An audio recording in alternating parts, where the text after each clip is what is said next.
Welcome back to another video. Today we are reacting to game theory, The Stolen Souls of Minecraft by the Game Theory. So, if you want more quality content like this, please subscribe, like the video, hit that bell, and check out the description if you want more quality content like this. Because this is an example of quality content that this channel produces. Alright, this is an example of it. There are 626 quality videos out there, probably more by the time that this video comes out and by the time you're watching this.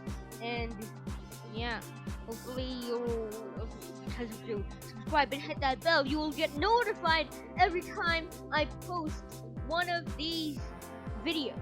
Alright, any video, maybe YouTube's gonna freak up and not review, but most of the time it gives you notifications on when my channel uploads videos. So please subscribe, like the video, so that support my channel, and click that bell so that you get notified every time that I do one of these videos. So this is another Minecraft game theory. There have been like a lot now. One another Fortnite game. I mean, I'm wearing a Fortnite shirt, so yeah. It says "der" on it. I want another Fortnite game theory. Alright. I quit Minecraft. So in 3, 2, 1, let's react. Me when I see a plane. Me when I see a plane. Alright, stretch out your neck. Me when someone tickles my neck. Wow. someone tickles my neck. Me when I stand on my own head. Well, own alright. head. Me when I cosplay as Undertale's lesser dog. Me when I descend into HE double toothpicks. Hey! Game theory. I'll never write a catchy phrase here. Alright. Welcome to Game Hello, Theory. Internet. Building out the lore of Hello, Minecraft Internet. faster than a Swede building a giant meatball in the sky. Goodbye, Sven. You will be missed. In my last two Minecraft theories, I've been taking a closer look at the Illagers, the evil villager mobs who are infamous for needing a bit more vitamin D in their life. Then again, you wouldn't have a nice tan either if you too lived in secret compounds buried deep in the woods. During those last two episodes, we looked closely at the many strange rooms hidden inside their woodland mansion homes, ultimately concluding that the Illagers, the magical evokers, and the maniacal vindicators were all villagers that were exiled for their experiments into the powers of life and death. I'm pretty convinced I'm right about those theories, though I'll admit the actual evidence I presented to support them required a few leaps in logic. I mean, Mojang is probably gonna say something about it, because I mean, they've gotta say something about if this is right, or this is just a coincidence that they never actually made things up. They just wanted people to have a good game, and I don't know why this guy's looking into this that much. It's a game. Why are you looking into this? Because it's not real. That's probably what they're thinking right now in Mojang Studios. Yes, they've rebranded. They're not Mojang anymore. Mojang is another company, or not. Mojang is not associated with Mojang Studios. Alright, Mojang Studios, it's Mojang, but it's not Mojang, if you know what I mean. Are the only mob to possess totems of undying, which literally revives you at the point of death. Their It's mouths, like a guardian the beastly angel. ravagers, share an uncanny amount of physical similarities with a normal villager. Green eyes, unibrow. And it's not just physical similarities either, it's auditory as well. They both share I'm not gonna point out the biggest part to how you can know what villagers are. They're very long nose, because that's very long nose, very big. same honking noises.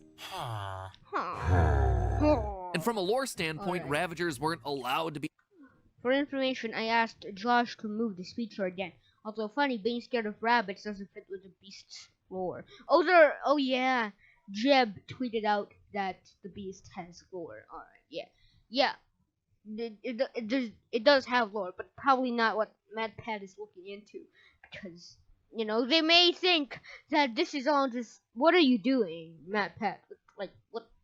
This is not the lore that I was talking about. That's probably what He's they're scared of doing on rabbits, in again Mojang possibly Studios. connecting them to a villager origin. Last but most strangely, the Illagers have rooms full of wool in the exact colors of Minecraft Steve's outfit, implying that they're trying to create or replicate our blocky hero in some way. Herobrine. Herobrine. This is how they create Herobrine. In 1.16, Herobrine is coming in 1.16. And that Minecraft Steve is always the Minecraft Steve picture. Because I used it in my thumbnails like a while ago, and it's always been there. That's always a go-to, like the Minecraft Steve like picture thing, or for thumbnails or for videos. That's always a go-to. Yeah. Connections are certainly there, but admittedly, they're weaker than a wooden axe against a block of obsidian. But I was convinced I was onto something, so true to the spirit of the game, I kept digging, and I struck diamond. I struck emerald. I struck netherite. What is the thing I should be most excited about finding when I'm digging in the ground at this point? Because there are so many rare, high-tier blocks at this point, and they all have such different usages that I'm not quite sure what's the most exciting one to find. The most exciting is a diamond. Alright, and I don't know what you say, but the least exciting is probably the emerald, because you can't craft anything out of it. Alright, gold, you can craft golden apples, but emeralds you can just you can put it into beacons, you can trade with villagers, that's all you can do. But gold is all actual tools, and there's even some edible stuff. Just gold pickaxes faster than the diamond pickaxe. So I'm pretty sure what's the most exciting is diamond, gold. Actually, I'm not that excited about gold. I'm always not excited about it. But I always forget that you can craft a golden apple out of it. That's why I quit Minecraft, because I don't know what Minecraft is anymore. I only love Fortnite. I play Fortnite, alright? I'm a Fortnite god. I'm the elitist Fortnite game. At this point, I think it's netherite. Like, to me, I think netherite's the most exciting thing because it's super rare and it's also newest. Diamond at this point is like, oh, it's diamond. Anyway, I struck a rare and exciting buried resource that serves as an apt analogy for me finding the missing link in my lore theory. The evokers are indeed playing with the powers of life and death, but not quite in the way that I originally thought. Really? And today's theory is gonna prove it as we cover the secrets of the Vindicators and the mysteries of the Vex. So don't touch that dial, theorists. After these messages will be... What dial? Oh, do you mean the TV? The old TV dials there? Where do you use dials anymore? Really?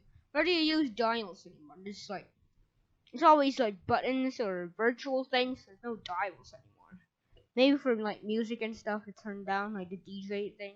Right back to the show. Ever since I started researching the Illagers, something kept rubbing me the wrong way. The Vindicators. Unlike all the other villagers and Illagers with their iconic green eyes, Vindicators have blue eyes. And this is apparently an important detail of their design. In a previous texture update for the game, Vindicator eyes were changed to green in order to fit with all the other Villager-Illager mobs, but it was changed back to its original blue. In snapshot 18W47B, the color of the Vindicator's eyes turned blue again. So clearly, it's important to the backstory of the character for some reason. Just like Ravagers not being scared of rabbits was apparently important to the backstory of that monster. So why? Why does a Blue Eyes Vindicator dragon matter so much? Well, think back to one of the rare rooms that we found inside the Woodland Mansion in a previous theory. In those rooms, there's a giant recreation of an Illager head with a bright blue block of the magical ingredient lapis hidden in the middle. That in and of itself would be weird enough, but there's something about this strange room that I overlooked before. That's really nice. I don't know. The nose doesn't fit. The blocks don't fit. Maybe that's just the lighting. I don't know. Sure, it looks to be an Illager head, but it's not. At least, not quite. You see, it has the pale gray skin that the Illagers are known for, but notice the connected eyebrow. Illagers all have a separated set of eyebrows. Only villagers are the ones rocking the unibrow. Now, this is an important detail because I think it's hinting at what's really going on with the Illager experiments. Woodland mansions are filled with prison cells and altars. We've talked about this before. So we know that the evokers are holding people here here against their will and doing, as the Minecraft mob bestiary phrased it, unspeakable activities to them. So it's my theory that evokers are kidnapping villagers and yes, turning some of them into ravagers, but I think they're also implanting pieces of blue lapis into the heads of others. They are turning them into mindless rage monsters, the blue-eyed vindicators. That's why we're seeing statues of villager heads with gray illager skin and a cube of lapis in the middle. It's a monument to the villager undergoing the transformation into a vindicator. And it's a bit more than speculation. Consider this. To vindicate means to clear someone of blame or suspicion. It's a weird name. Vindicate is an actual... I didn't know that vindicate was an actual word. I mean, it makes sense that it's an actual word. Like, why didn't they make up a fictional word for this character? Now, to clear someone of blame or suspicion. That's really vindicate? Really?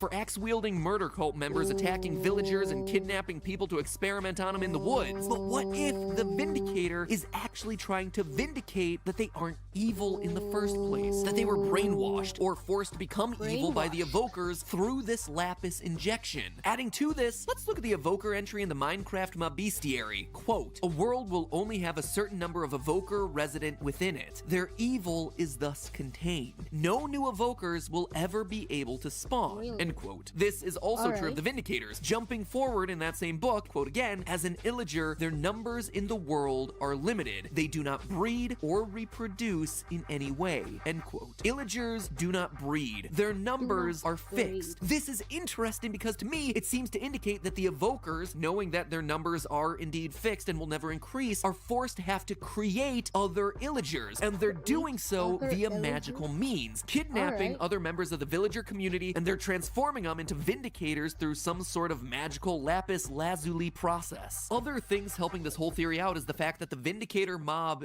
is stupid. And that's not just me calling it out, it is the Vindicator mob is stupid? What? Explicitly stated in official lore from the... Is that actually Vindicator's stupid head? Low IQ posture? Dumb hand signs? Is that really it? The game, again from the mob bestiary, quote, "The Vindicator is stupid enough to forget about its intended victim after a short time. Nothing makes someone lose a few brain cells quite like having a magical stone forcibly injected into the center of their head." The book also explicitly compares Vindicators to zombies, saying that its body is, quote, "only a little tougher than a zombie." So again, we have the idea of a Vindicator being some sort of mindless husk, a brainwashed, brain-dead soldier who's working for, created by, and built to protect the evokers who originated them. The last thing worth mentioning here is the Vindicator Easter egg that many players are already familiar with. Name tagging a Vindicator as Johnny makes him especially violent against all other mobs except other illagers. Obviously, this is a reference to the movie The Shining.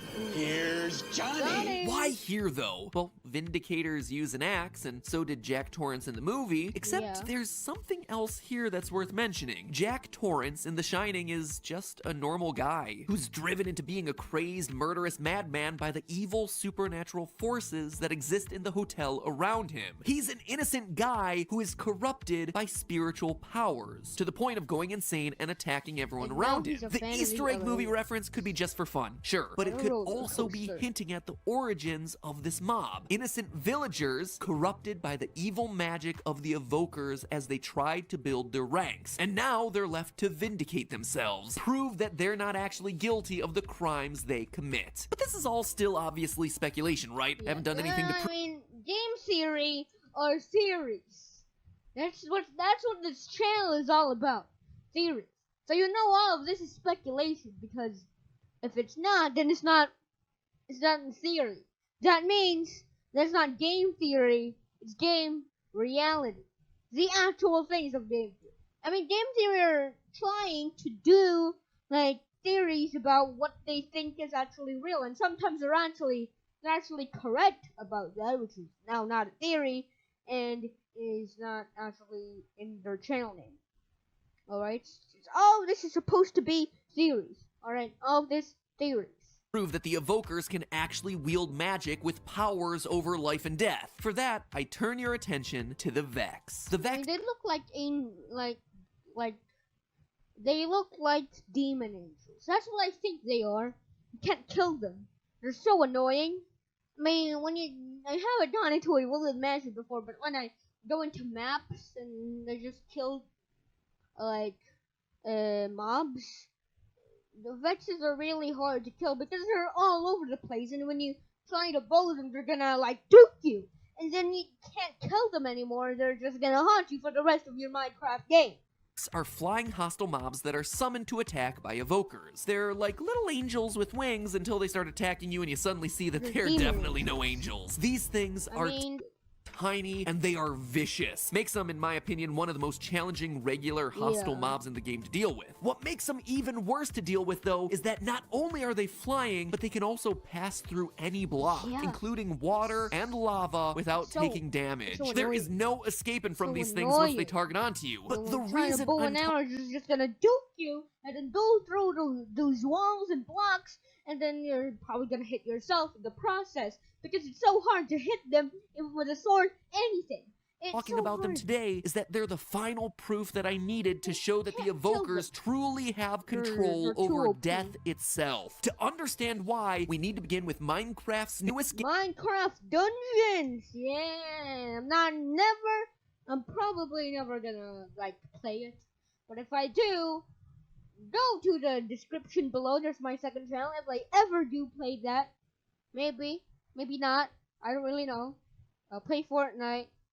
Maybe in like 20 years, gonna play Minecraft Dungeons once it's free. Game Minecraft Dungeons. This game literally came out earlier this week. Congratulate me for resisting the urge to put Minecraft 2 into the title of this video. Nintendo sent me a free Switch copy of it early. Thanks for that one, guys. I've been playing a lot of it just to see if there's anything that would elaborate on the lore of this world a bit more. And wouldn't you know it, a key gameplay mechanic of Dungeons is exactly what I needed. You see, in this game, which is basically Diet Diablo, dungeon crawling, loot collecting, mowing through waves of enemies, it's all really satisfying. There are no static spells that mage characters learn over time. Instead, you kill mobs and then you collect souls. You then use those souls to fuel abilities from your specialty artifacts, as in souls, spirits of the dead. There are also weapons in the game that boost your soul gathering abilities, like the Eternal Knife, the Bow of Lost Souls, and the Soul Fists. You heard that right, friends. Souls.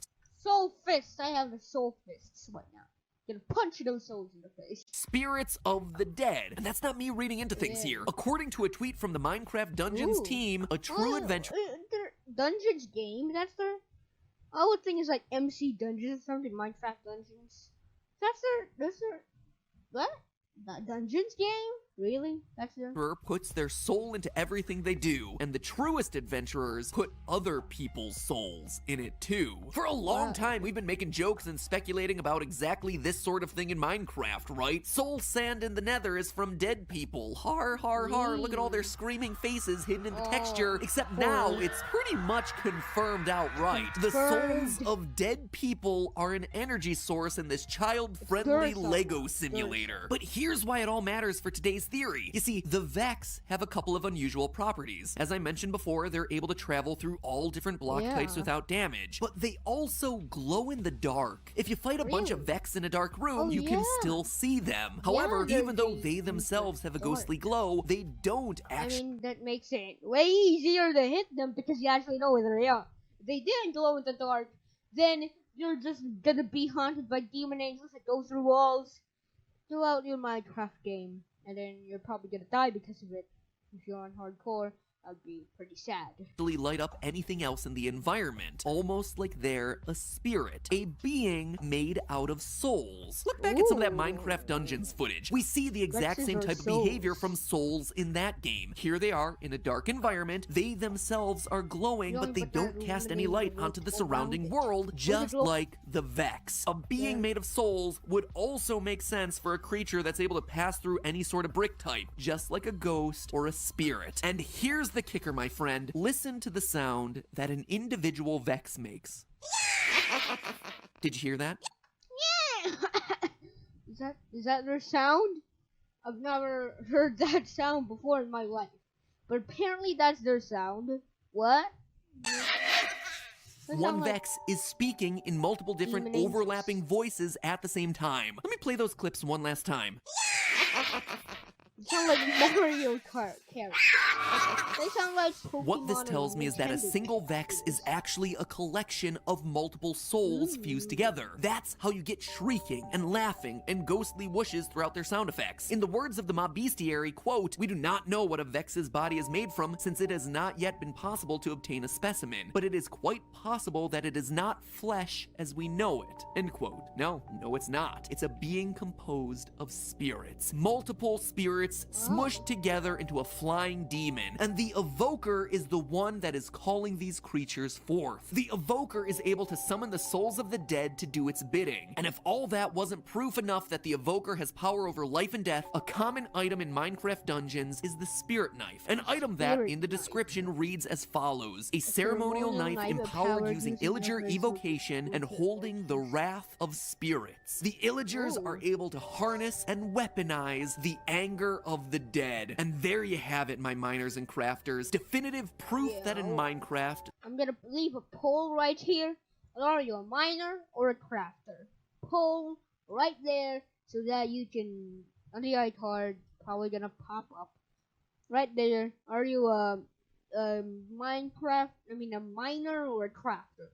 I personally, in my Minecraft survival series where I beat the Ender Dragon, if you want to see that, go to my second channel down below. But personally, I'm a miner. Alright, I mine. I mine. I mean, if there's no crafting in Minecraft, you can't do anything. There's no mining in Minecraft, you can't do anything. But yeah, I'm personally a miner myself. But what are you gonna say? Poll right there, iCard. If it doesn't pop up, it's on the iCard. There are such things as spirits. Spirits contained within the soul sand of the nether. Spirits of the dead that the Evoker can then draw upon and use in his attacks in the form of the Vex. So that means that the souls have been to the nether? That means... I'm pretty sure the Illagers have been to the end of the nether. So that means that... where are the souls coming from? Are they dead? Who are the souls? Are they dead villagers? Are they just dead people that managed to not beat the game? Are they dead villagers? Are they dead like pigs? I don't know. The Evokers are indeed toying with the powers of life and death. They're having a lot of success with it too. They're able to use souls to attack, they create new creatures using the souls, and who knows, they're potentially infusing other beings, alive or dead, with life, all to attack you. Good luck sleeping tonight knowing that they're out there. The lost souls of Minecraft are hunting for you. But hey, you can actually sleep a bit more soundly tonight without having to fear the undead souls of Minecraft, thanks to our sponsor for today. Alright, that's the end of the video. Thank you guys for watching. Wait till tomorrow because Flight Reacts is gonna show what's going to happen tomorrow. If you don't know, tomorrow is June 2020. Flight Reacts said that he was going to be Stephen Curry when it's June. So I'm so excited tomorrow. Tune into Flight React's newest videos tomorrow because he's gonna be Stephen Curry. Let's see if he's actually going to be as good as Stephen Curry tomorrow. I want to see that video. The Flight Reacts, the June transformation. Everyone in the 2K or basketball community in YouTube has been waiting for this moment. June the 1st, 2020. Hopefully he will show off that he would be like as good as Stephen Curry, and he'll have like 38 wins in June. That's probably what's gonna happen. We know Flight Reacts 1v1 on June. Alright, tomorrow, if you're watching this in the future, that might have already happened. So, I mean, just search up Flight Reacts June basketball. It's probably going to show up. So yeah, guys, thanks for watching, and of course, peace out, peace. Yeah, boy.